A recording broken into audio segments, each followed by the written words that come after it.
Existem pequenas empresas que ela tem uma carteira de pedidos legal, uma carteira de pedidos ok, tem venda recorrente, mas no final do mês o que entra serve somente para pagar as despesas operacionais e os custos, né? Pagar os fornecedores ali.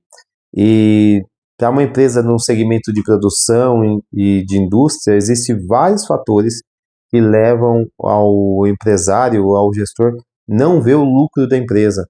E eu quero falar sobre um deles aqui, que é não ter controle sobre o tempo padrão de produção, tá? Muitas empresas acabam negligenciando esse tipo de coisa, que é fazer a quantificação do tempo padrão de um determinado produto. Algumas até já fizeram um dia, mas acaba não colocando em prática, não controlando isso como deveria ser controlado. E eu queria trazer aqui um pouco da importância de ter esse controle, tá? Elaborei aqui um breve cenário aqui e eu vou ler algumas coisas que estão aqui para que não possa acabar esquecendo de falar alguma coisa que eu anotei, tá?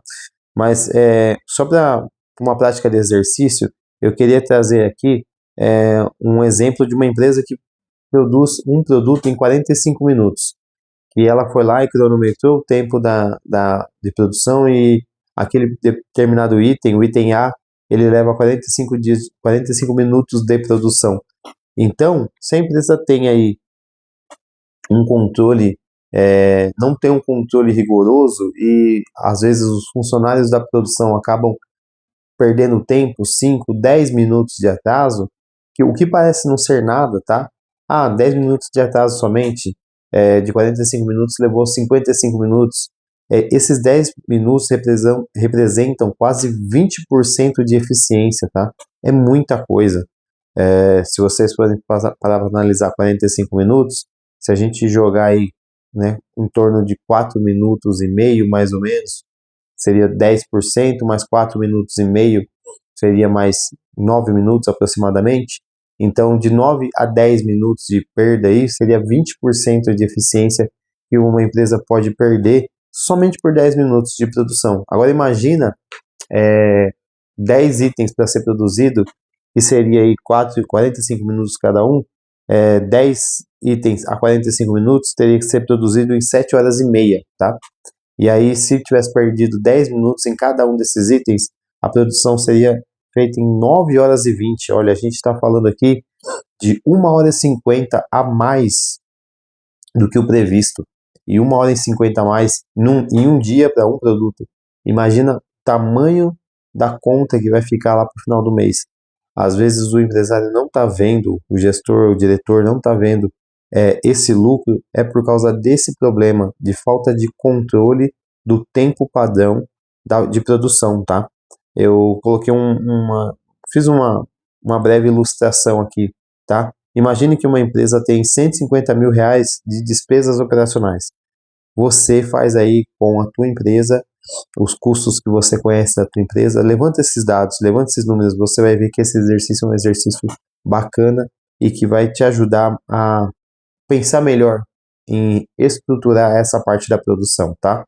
Então imagine que uma empresa ela tem despesas de 150 mil reais mensais, tá? Essas despesas operacionais são o quê? Para pagar aluguel, água, luz, internet, salários e outras coisas mais, tá bom? Imagina que essa empresa ela trabalha 20 dias úteis por mês. Por que eu joguei 20 dias úteis? Porque geralmente todo mês praticamente tem um feriado aqui, outro ali, né?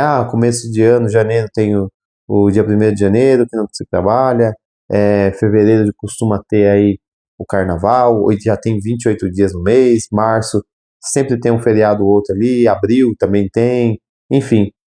Se você parar para imaginar, praticamente o ano todo tem feriado ou tem, descontando sábado e domingo, dá entre 19 e 20 dias úteis. Então, eu coloquei aqui que a empresa ela tem uma média de 20 dias úteis por mês e que trabalha 9 horas por dia.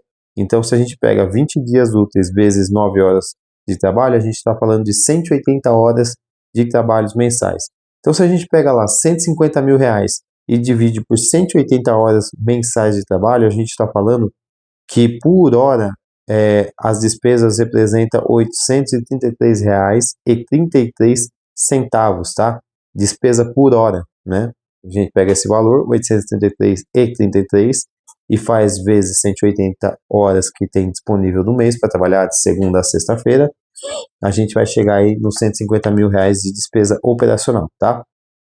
Agora imagina que a gente tem 10 funcionários com força de trabalho ativa ali para transformar a matéria-prima em produto acabado. A gente está falando aqui do pessoal de produção, que é quem tem a capacidade de fazer isso, né? A gente às vezes brinca, né? É o pessoal que leva nas costas a empresa, porque eles são a produção, a mão de obra, eles que conseguem fazer essa transformação, eles são o pessoal improdutivo, o resto é tudo improdutivo, né? Que a gente costuma brincar aí, e eu que faço da parte da equipe de improdutivos, né?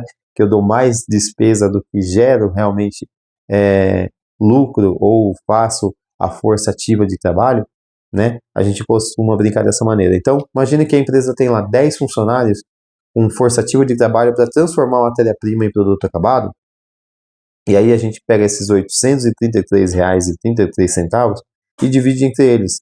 Então, o valor da hora cai para R$ 83,33, tá? Porque nós temos 10 funcionários. De novo, faça o exercício aí com a tua realidade, a sua despesa operacional, quantas horas que geralmente você trabalha por mês, e aí você divide por quantos funcionários de força ativa, que é quem pode realmente transformar uma matéria-prima em produto, pode gerar para você, tá? Então a gente chegou aí a R$ 83,33 de despesa operacional por hora, tá? Usando esse mesmo exemplo que eu falei, se um produto é feito em 45 minutos, a gente faz uma regrinha de 3 aqui, tá? Se uma hora me representa R$ 83 de despesa, 45 minutos vai representar R$ 62,50, tá? Como eu cheguei nesse número, eu fiz aqui as contas por horas decimais, tá? Um meio de contar essas horas. Eu vou falar bem rapidamente para não alongar o vídeo, mas vocês podem fazer essa conversão jogando no Google mesmo, né? No modo IA aí do Google. Coloca lá, né? Transformação de horas normais para as horas decimais que vocês vão encontrar. Porque se a gente fizer por hora normal não vai dar certo, porque uma hora tem 60 minutos, né? E aí a gente precisa de 100% dessas horas aí, que representaria nas horas decimais, 60 minutos, representar 1.0. Quanto que é meia hora? 30 minutos. Então, se uma hora de 60 minutos representa 1, meia hora, que é 30 minutos, vai representar 0,5, porque é metade, tá? Se uma hora que representa 1 são 60 minutos, 30 minutos, que é meia hora, vai representar 0,5, tá? E assim por diante. Quanto que é 15 minutos de trabalho? É um quarto de hora, concorda comigo? Por que um quarto? 15 minutos, com mais 15 minutos dá 30, com mais 15 minutos vai dar 45, com mais 15 minutos vai dar 60 minutos. Então, 15 minutos representa um quarto de hora. Quanto que é um quarto de 1? É 0,25, né? Por quê? 0,25 mais 0,25 vai dar 0,5, com mais 0,25 vai dar 0,75, com mais 0,25 vai dar 1, certo? Então a gente está falando aqui que 45 minutos em horas centesimais, ou perdão, em horas decimais, vai dar 0,75, tá? Então a gente faz uma regrinha de 3 aí. Se uma hora ela representa R$ 83,33, logo 45 minutos, que é 0,75, regra de 3. 0,75 vezes R$ 83,33 dividido por 1 vai me dar aqui R$ 62,50. Eu achei importante explicar essa lógica, para se você não tem esse conhecimento, você pode usar e aplicar. Não entendeu? Volta, veja devagar, vai pensando, joga essa explicação, qualquer coisa no modo IA lá, que ela vai te dar certinho como que faz essa conta. Então, para produzir um item que leva 45 minutos, vai me custar R$ 62,50. Lembra que a gente falou que teve um atraso de 10 minutos? Se a produção foi feita em 40, padrão produzir em 45 minutos, foi feito em 55 minutos, o que acontece se um produto representa R$ 62,50, que cobre aí parte dessa despesa operacional, que é de 150 mil no mês, quando a gente passa a produzir aquele item que era de 45 minutos em 55 minutos, agora ele não representa mais R$ 62,50, e sim, ele passa a representar aqui R$ 79,16. Ele tem um aumento aí de R$ 16,66. Por que isso? Pensa comigo. Vamos lá, de novo. Se a minha despesa operacional para um produto que eu produzo em 45 minutos, ele representa R$ 62,50. Digamos que eu vou vender um produto a R$ 250, tá? Esse é meu valor, meu preço de venda, R$ 250. Quando eu subtraio R$ 62,50, me sobra R$ 187,50, que vai ser a divisão aí que eu vou fazer entre o custo, que é o que eu vou gastar de matéria-prima, com o meu lucro. Então, de novo, preço de venda, R$ 250. Eu tiro esse pedaço aqui que representa a despesa, que é de R$ 62,50. Eu tenho R$ 187,50 para dividir entre custo variável, que é a matéria-prima, e lucro. Então, isso prevendo que a gente quer produzir um item a 45 minutos. Atrasou 10 minutos. O que acontece com isso? Os meus R$ 62,50 que está aqui previsto para minhas despesas operacionais vai virar R$ 79 e alguns centavos aqui, eu já esqueci quanto. R$ 79,16, tá? Então, a fatia que era R$ 189,50 aqui para dividir entre custo, matéria-prima e lucro, ela vai diminuir. R$ 16,50. Perdão, R$ 16,66. Ela diminui esse tanto, por quê? Porque houve um atraso de produção. Então, você está vendo quando algumas pessoas podem até falar, mas é 10 minutos, não representa muita coisa. 10 minutos eu não faço quase nada. Mas 10 minutos de produção ociosa ou de perda de produtividade, de eficiência, vai te prejudicar lá na frente, e por isso que a empresa não vê o lucro. Ah, mas eu fiz tudo certinho, eu produzi, o que aconteceu? Eu perdi tempo de produção. E muitas das vezes esse tempo de produção é porque não tem um procedimento padrão, é porque o layout não está bem desenhado ali, há muita movimentação desnecessária, e aí cabe a você estudar aí a tua realidade e entender o que está gerando esse problema, o que está gerando não conseguir cumprir com o tempo padrão, tá? Então, muitas empresas também nem têm tempo padrão para isso, que é o foco desse vídeo aqui, né? É que me veio à cabeça agora, e o problema poderia ser layout de fábrica, poderia ser o funcionário que está lá fazendo a produção não ter aí um procedimento padrão. Então, uma hora ele faz de um jeito, outra hora ele faz do outro, e é claro que isso vai dar variação de tempo, né? Porque se a gente quer ficar bom numa coisa, a gente não tem que repetir toda vez aquela coisa para que a gente possa conseguir alcançar a excelência. Então, o funcionário que está lá na força ativa produzindo, ele precisa ter um padrão. Uma hora eu vou começar por um caminho, outra hora eu vou começar por outro, outra hora eu vou inventar outra maneira de produzir o mesmo item. Isso vai criando diversas variações e não vai criando padronização nenhuma, o que é ruim, porque a partir do momento que está padronizado, ele sabe que tem que fazer de acordo com aquilo que está ali, tá? Então, esses são alguns problemas que podem gerar falta de eficiência, tá? Mas o maior deles e o mais escandaloso, vamos se dizer, é não ter o tempo padrão estabelecido. Tá, Murilo, eu não tenho tempo padrão estabelecido, eu só jogo na mão da produção lá e torço para que eles consigam fazer e atender o cliente a tempo. O que eu preciso fazer? Primeira coisa, eu queria falar para vocês, é simples, mas não vai ser fácil, tá? É simples. Se trata de tirar o tempo padrão das suas peças, mas não vai ser fácil. Para empresas que trabalham com um sistema de produção empurrado, o que seria aquelas empresas que elas produzem, geram estoque para depois vender, que são produtos padronizados, é um pouco mais fácil. Por quê? Você vai pegar uma amostragem lá de 5 a 10 cronometragem do mesmo item, e você vai chegar a um tempo médio. Eu vou cronometrar o item A. A primeira produção era para ser em 45 minutos, aí variou para 48, depois variou para 50, depois o cara fez em 42, depois ele fez em 44, ele fez em 47. Você pega todas as medições que você fez e aí você soma todas elas e divide pela quantidade de medições. Você vai ter a média. Eu fiz 8 medições: 44, 42, 47, 45, 50, 52 e 48. Aí você pega tudo isso aqui, soma e divide pela, pelo a quantidade que foi medida, nesse caso de 8 vezes. Aí você vai chegar num tempo médio, tá? É importante também levar em consideração uma taxazinha, um tempo extra aí para atender as necessidades básicas, né?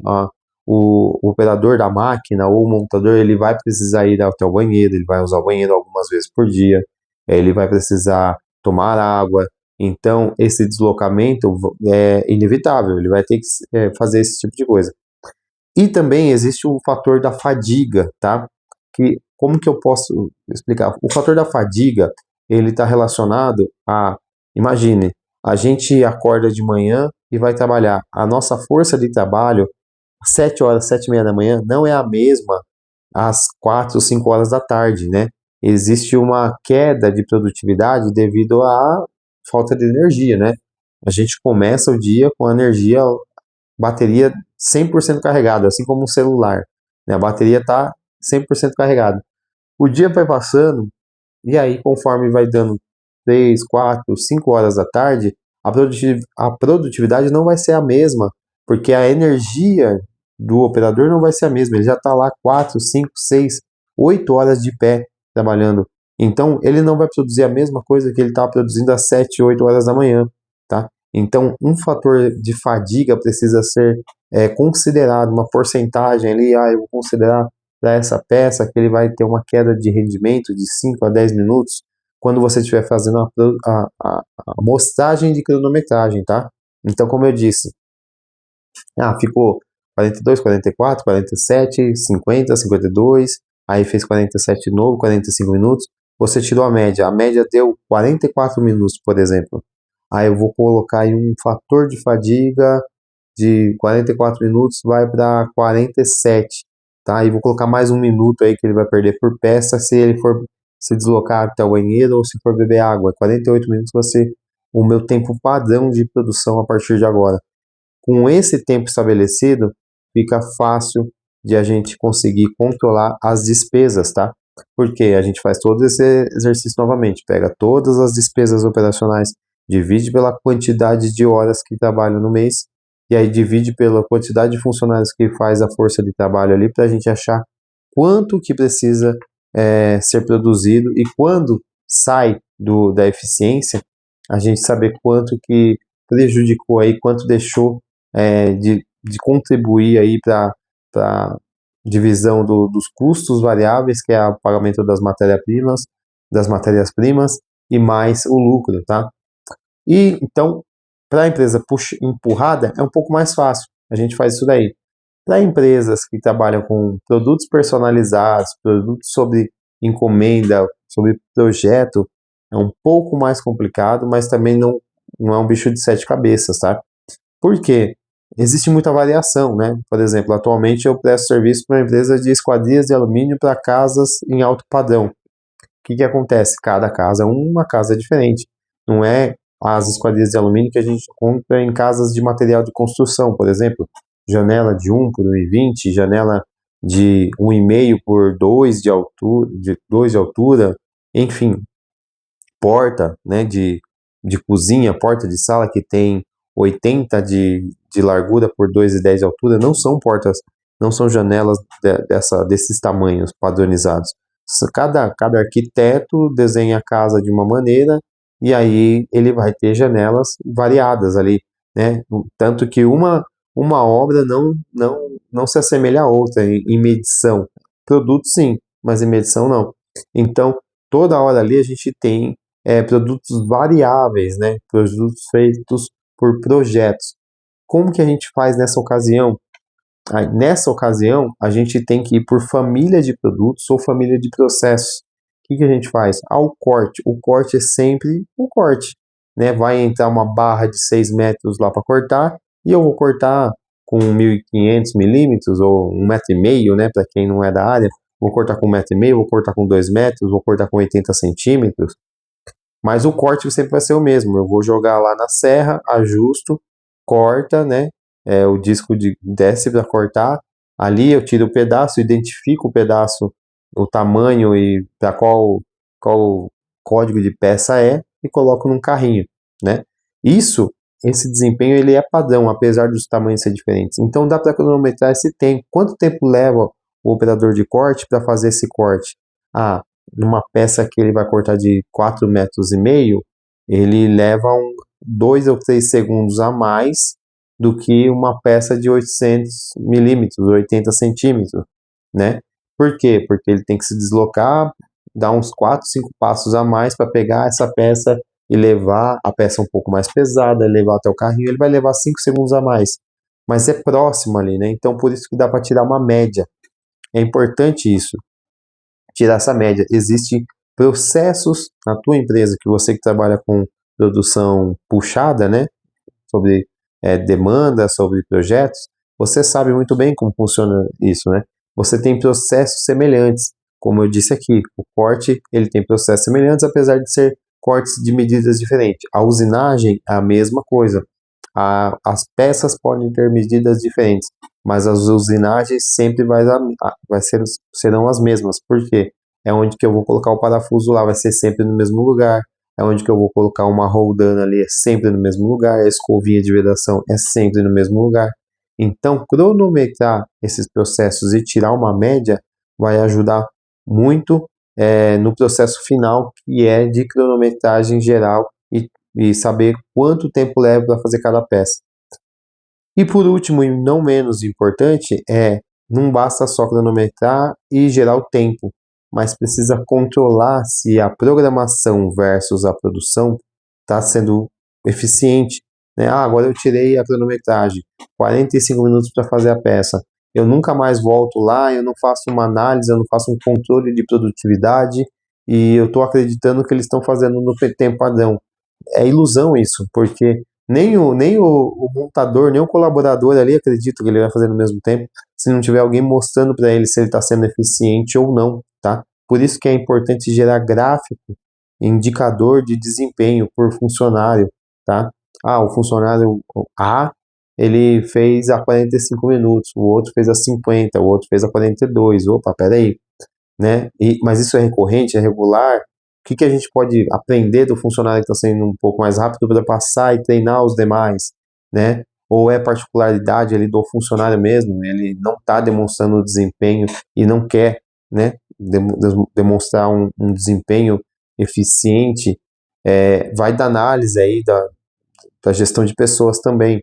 Enfim, mas é importante essa cronometragem. Depois dessa cronometragem, é importante o controle, porque não adianta nada a gente medir e depois não controlar, tá? É importante que as pessoas que estão lá na produção enxerguem, olha, você foi ineficiente, aconteceu alguma coisa nesse dia, o que está acontecendo? Até mesmo o operador lá da máquina, ou o montador ali, ele vai colocar a mão na consciência e falar, opa, estou sendo monitorado, eu preciso minimamente dar eficiência na minha produção, tá? Eu sei como que é, porque eu já fui montador de fábrica no início da minha carreira, e eu lembro lá que chegava o gráfico pra gente, onde que 89% para baixo, o gráfico era pintado, e era pintado à mão, né, de vermelho. De 90 a 99% de eficiência era pintado de verde, e 100% ou acima era pintado de azul. Então, isso eu estou falando de 2004, 2005, tá? Então, era assim, uma disputa muito grande entre os montadores ali. Quando a gente via que um dos montadores estava com o gráfico todo vermelho, eu falava, ih, esse cara aí, daqui a pouco o líder vai chamar ele para conversar, né? Então, as pessoas se esforçavam para não serem ineficientes, justamente por isso, porque ficava a mostra de todos, né? E isso vai ajudar, esse controle de produtividade vai ajudar até o operador que está ali querendo montar, querendo produzir, para saber se ele está sendo eficiente ou não, tá? É importante monitorar isso daí, tá? Não é uma tarefa fácil, como eu disse, é simples, mas não é fácil, tá?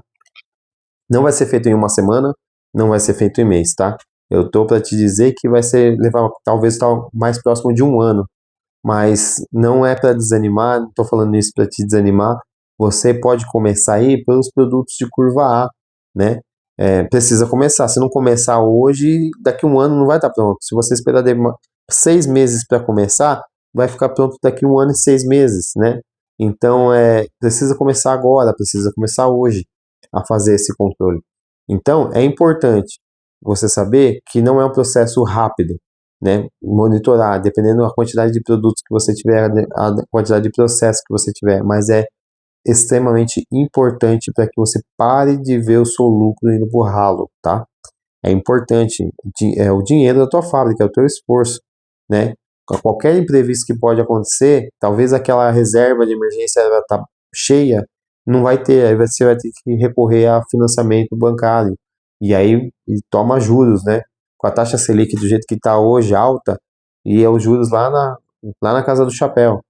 Então, é importante fazer todo esse monitoramento, todo esse controle, e não quer dizer que porque vai demorar, o resultado só vai vir lá no final, né? Você que tem conhecimento, quais são os seus produtos de curva A, de curva B, de curva C, os produtos que mais vendem, aqueles de curva A, começa por eles, já que eles têm entrada recorrente na produção por vender mais, começa por eles, começa a monitorar eles, começa devagarzinho, vai monitorando, vai anotando, vai medindo, vai controlando para que você possa acompanhar o desempenho da tua produção e aí sim começar a ver o seu lucro, né?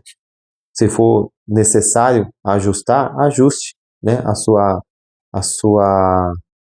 O seu preço, né? As suas despesas, converse com fornecedores, para que possa conseguir ter cada vez mais o lucro aí ao seu favor e o controle da tua produtividade, certo? Bom, essa é a mensagem que eu queria trazer nesse vídeo.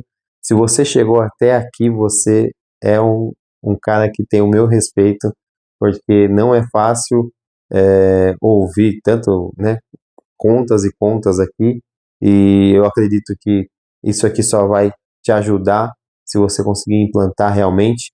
Se te agregou valor, como eu sempre digo, né, se inscreva no nosso canal se você não é inscrito ainda, ative o sininho aí para você receber as notificações e curta o nosso vídeo aí para que esse vídeo possa se tornar relevante para outras pessoas aí, o YouTube entenda isso e divulgue para mais pessoas. Vejo vocês no próximo vídeo, até mais, tchau, tchau.